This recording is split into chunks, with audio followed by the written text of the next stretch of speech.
Before I'm going out today, I wanted to talk about the lifespan of anger.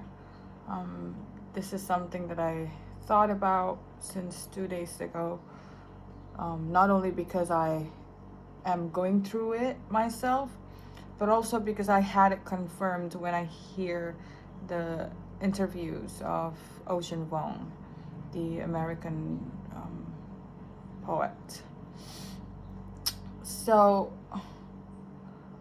I think to start off with the lifespan of anger, we should all understand that anger is, it derived from this great disappointment of not having our needs met or our expectation met, or simply to not have uh, things in our will. So there is that we inserted our own deterministic view for whatever reason. It could be for our moral ground, for our other views that we hold, our religious belief, and so on. Right, like when those things aren't necessarily aligned in what we hold, we rush, our brain rush to um, conclude it as failures, as disappointment, and therefore, when there is a relation of that disappointment with a very intimate parts of ourselves, when we have that personal vulnerability towards the disappointment, I suppose the anger escalate a little bit more faster than average, when we have our own sentiment towards the said disappointment. Now, when the anger happens, right? I understand it as a like this huge emotional charge that happens inside us, right?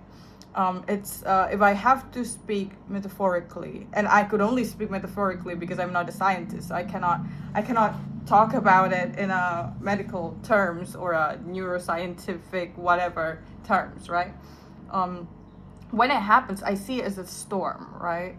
Uh, it's a storm that somewhat threatened our very own existence, but at the same time, it also threatened a lot of things around us, including the ship, the things that we believed, or the people around us, the things that we wanted to fight for, the things that we're willing to hold on to all this time is now somewhat challenged by the presence of anger.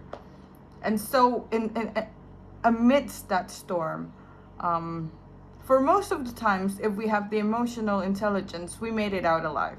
We made it out alive. We managed to, tie some things, put some ropes in some of our supply in the ship, so that it doesn't get thrown over the big tides that happened and the crazy weather. So I suppose that's the painted picture of what happens when we emotionally survived anger. There is a gift that we received each time we survived that storm. And for me personally, whenever we survived those very intense episodic of anger, what we get is the knowledge of just mapping everything. The more you go through anger and made it out alive, it's like a skill to develop. You begin to trace like this blueprint of your own psyche, right? Like what triggers you, what angers you, and what calms you down. How to mitigate between your own thoughts, how to mitigate yourself and the other parties, right? Like it's that's the kind of knowledge that you get. And this is the kind of knowledge that you cannot 100% learn from a book, I fear, because everyone have their own ways to go through anger, and our reactiveness towards anger is also differ from one another. So I suppose we cannot just like read it off of a textbook 100% and master it. We also have to go through it, you know. And so that's what I conclude, I suppose. And now for me personally, I wanted to reflect over this state of my life that I've just gone through. I was in a state of anger for more than a month, I suppose. Something happened, something very disappointing happened, and I couldn't. It was like I was stunted by my own anger, but at the same time, it moves me creatively. So I am going in a creative sense, but mentally it keeps me there. I was right there in the storm. Not wait, I'm starting to doubt my own metaphor for storm, because like with anger, we do have our own authority to decide how long will this anger last. We have our contribution towards it. We're not as helpless as a sailor going through a storm. So I suppose that let's throw that metaphor in the bin. But you get what I'm trying to say with the storm, right? Maybe I was just like trying to picture the intensity of anger instead of like the entire mechanism of it. But yeah, I stayed there in my anger because in a way it empowers me. It is a very, very driven emotions, you know. Anger gets things done. Anger keeps you in place. Anger makes you firm. Anger makes you stand firmly. But it's like I also see it as a process of cementing, you know. In order to make yourself firm, there has to be a process of a cementing, the thicken of the skin, you know, to somewhat put some sort of protection for ourselves. But in reality, the danger of it, and I've already talked about this in my previous video, is that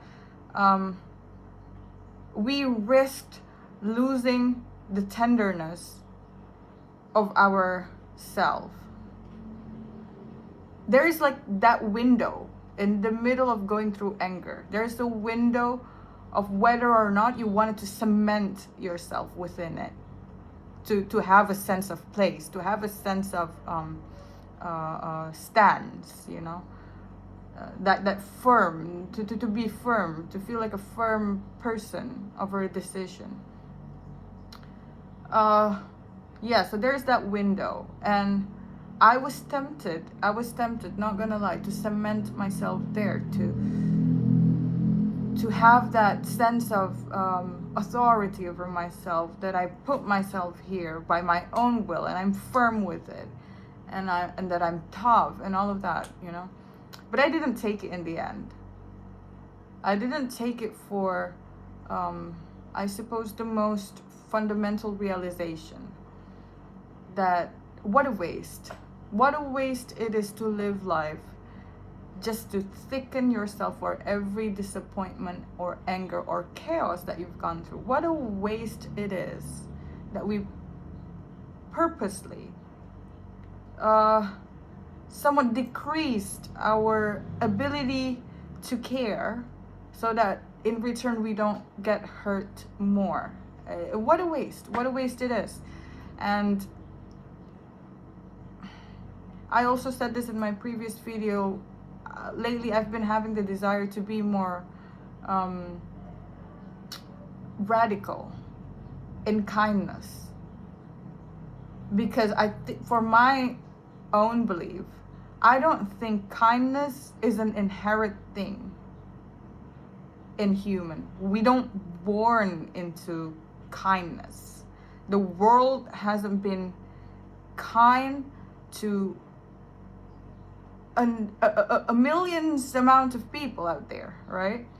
I couldn't vouch for the idea that life is fair for everyone. I don't have the audacity to say that, looking at the, everything that is going around in the world out there. I don't have the audacity to make that claim. So in a way, yeah,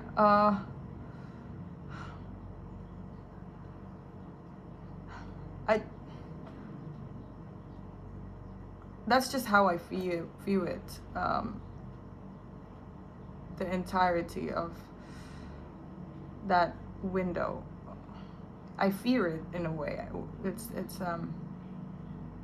I suppose this fear also it prevents me from falling into that window, but this fear stems from what I have observed in my little life. I've lived my life for more than 25 years old now, 25 years old and some days, almost a month. And I've seen a lot of people around me that ended up living alone in their own mind, and they become very self-centered in a sense that I somewhat understand. Like, I think at first it was all comes from the tendency and the urgency to self-protect. But when you continuously live your life by that path, to just constantly put yourself in any other context, there's gonna be a sense of entitlement a sense of entitlement that will isolate you from the world, because this sense of entitlement will end up hurting a lot of people around you.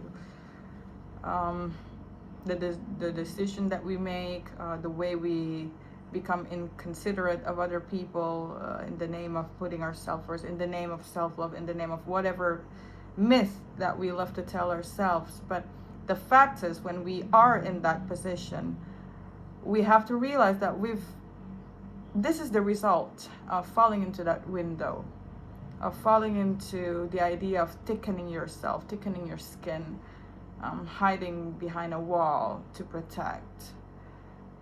The tendency to self-protect eventually wins the inner kindness, not the inherent one, because once again, I don't believe that we have an intrinsic kindness within.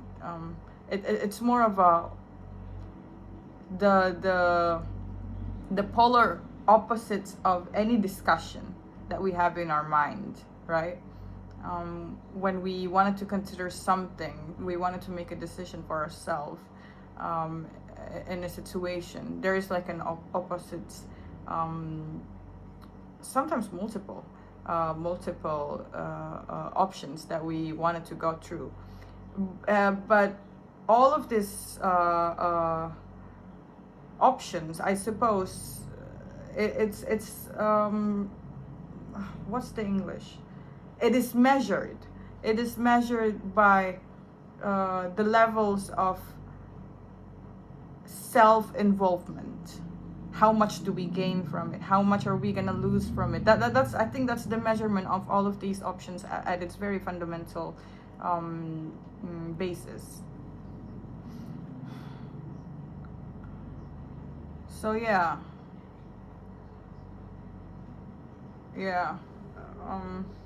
I observe it a lot in people around me, and therefore that's where my fear comes from. I don't want to end up like that. And what happens after that? This is the aftermath of anger. The reason why I brought this entire videos up. This is what I wrote. The lifespan of anger and care as the aftermath. This is something that I've heard once again from Ocean Vuong. he doesn't really elaborate much about this concept, but I think I would like to spin my head around it as well. Care, in this sense, I see it, if I have to see it with my own term, I see it as grace.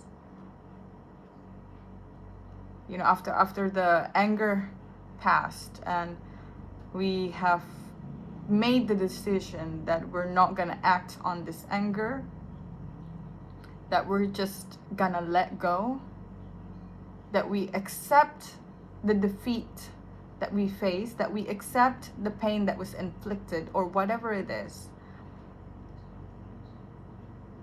Grace is the aftermath of that. And it could be a very lonely, melancholic process, because you missed the opportunity to cement yourself, to get that firmness from this emotionally charged anger. You let it pass. You didn't take that chance. And so what happened was you are adrift.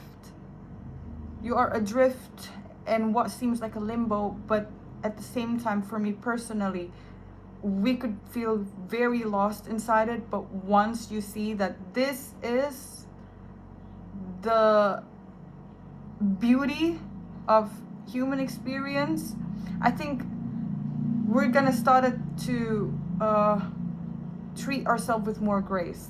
Now, grace is a very fascinating concept to me personally, and I've thought about grace for over 2 weeks. You know, like, what is it about grace? Why does this word keep popping up in my head? What is grace? You know, I tried not to look up any definitions on the internet, on the dictionary, but rather just to observe what kind of association that I have in my brain when I think about the word grace. What does it mean to me? Because, you know, I think when it comes to an arbitrary concept like grace, there's no firm definition. I think the one of the reason why these kind of words go so beautifully and fits into a novel very in this very special sense is because of that fluidity. You know, the fluidity of it shifting and having its giving something to the perceiver to have their own meanings when they see the words in a various multiple context. Yeah, I think that's, and this is also the case with the word grace. You know, it's that there's no one fixed definition about grace. Yeah, that was like I don't know why I talked about. Yeah, but I do wanted to talk about that briefly, about the beauty of those kind of words. So yeah, okay, go back to reflecting grace for me. There is this, I noticed within myself, there is this cynicism at first when I hear the word grace. And I'm so glad that I noticed this within myself, that I view grace as something weak. I view grace as something vulnerable and therefore weak. When I see that in my head, you know, as I think about grace, I have to ask the question, where does that come from? Why do I see it as a form of weakness? It is vulnerable. I think that's my ground, but why does that lead me to think that something that are vulnerable is weak, right? So there is that very important question that I'm asking myself. And that's where I begin to somewhat debunk my own myth that was buried down there in the mind, unchecked for the longest of time. It's a very beautiful moment of my life where I just began to questioning everything and move things around, realigning the furniture of my own mind, up to a point where I couldn't I ended up couldn't also form a coherent paragraph to also put a definition of grace. But it makes sense to me. The concept of grace makes sense to me. I feel like I could get a very intimate understanding of grace when I put it in my context. When I decided to put it in the situation that I'm going through. Turns out it makes sense in a very intimate way. And now I'm gonna try again to talk about that intimate side of grace in my context.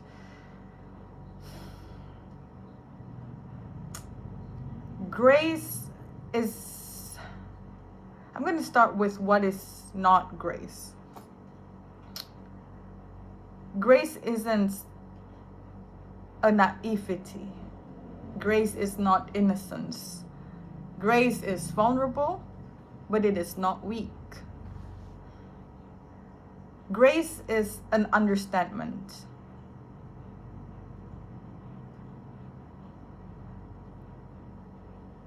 That eventually crystallized with what you have decided upon yourself. Wait, I don't think I did a great job in trying to elaborate in grace. But in a way, when I give myself grace, and when I give people around me grace, even those who hurt me, I give them grace.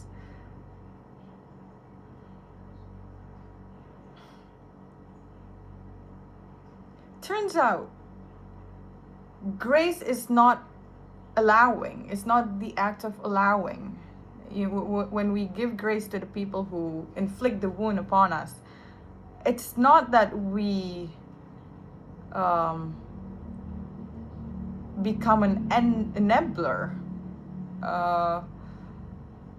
of the pain, but rather that we oversee all these events that happened, and instead of dwelling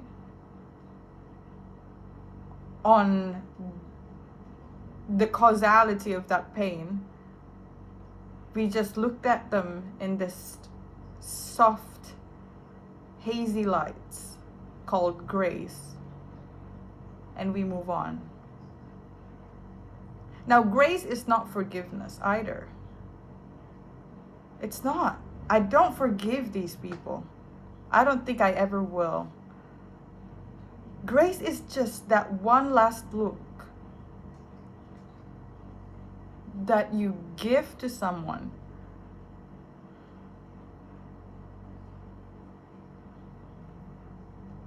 knowing every fucked up shit that they've done. And we let them go in their own ways, living their own lives. It was that, it was like a gaze of goodbye, if that makes sense. For me, that's what grace is. To look at something for the last time and let it go. Now, grace also have a different meaning when it comes to the people who are very present in my life. This is why I cannot give one definitive sentence for it, for grace. For the people who are still around me, grace is not an unconditional love as well. Grace is simply holding space for them. and making space, and the understanding of how much is needed, how much space is needed for them currently, what fits them best or what fits me best, but in a sense that we don't turn it into a fist fight over, oh, whose needs are going to be met. It's just like a very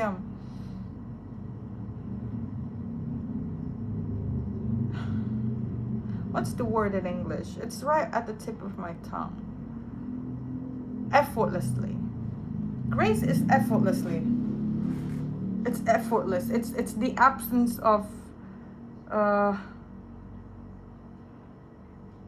fight. It's the absence of stubbornness. I think whatever grace is, it is some kind of wisdom, for sure. So to give yourself that grace,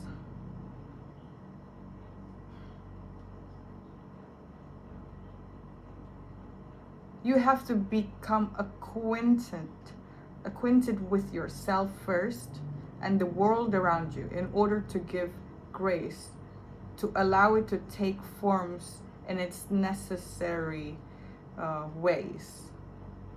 Because once again, I believe that grace as a concept, it's very flexible, it's very fluid. And in order for it to work, you have to give it a medium, a certain medium. Like, who are we dealing with? Who are we giving graces to? And therefore, the grace itself will eventually take forms. Wait, let me open my books again before I end this video. Did I write other things about it? Oh. Okay, just to close this video off. Grace is the tenderness that comes from an understanding. I think I've already elaborated on that. And yeah, that's the whole thing about it. Talked about the longevity of anger, the aftermath of anger, that window that opens during anger, during the storm, and eventually grace.